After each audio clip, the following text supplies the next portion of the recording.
body image wise, there's definitely a lot of pressure to look a certain way.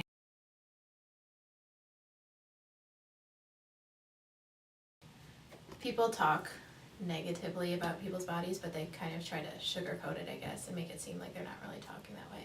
I feel like there's kind of just like a stereotypical TCU student. You kind of have to work to keep up that image and to look the way that you're expected to look.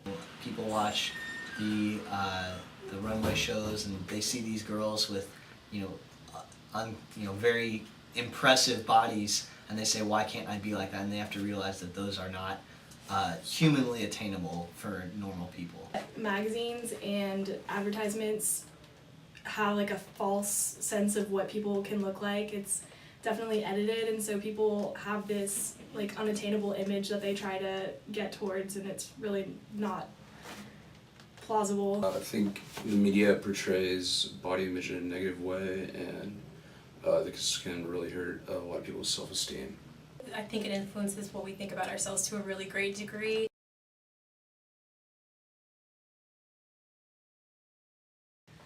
I think people engage in fat talk because it's just so easy to get caught up in like how you feel about yourself, and if everyone around you is doing it, like you just kind of join in and it's no big deal.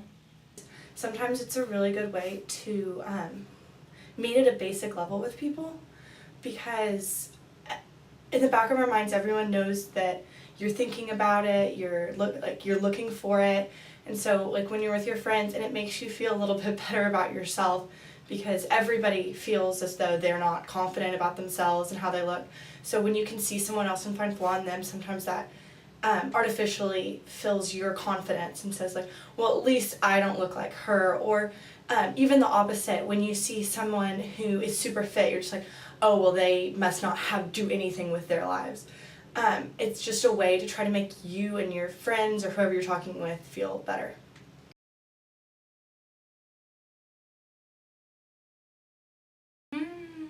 A lot. Probably, I'm gonna say like every time I eat.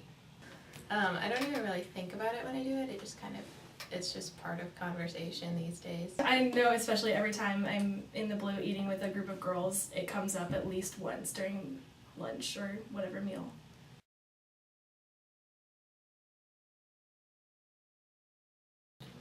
I was slightly surprised with seeing it kind of often, more often than I thought I would, and not just from girls. I even heard a few guys say something, and that kind of shocked me.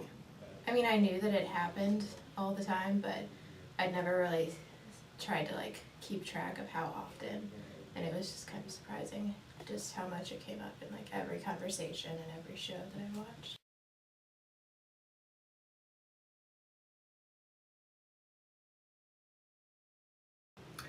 I think that if fat talk was used less, that it really would affect the way people feel, because I don't think that at that point you would need to artificially fill up your confidence, because it would help you find confidence in who you are, because you know that other people aren't looking at you and tearing you down. It's a lot easier for people to feel bad about themselves when everyone around them is talking bad about themselves.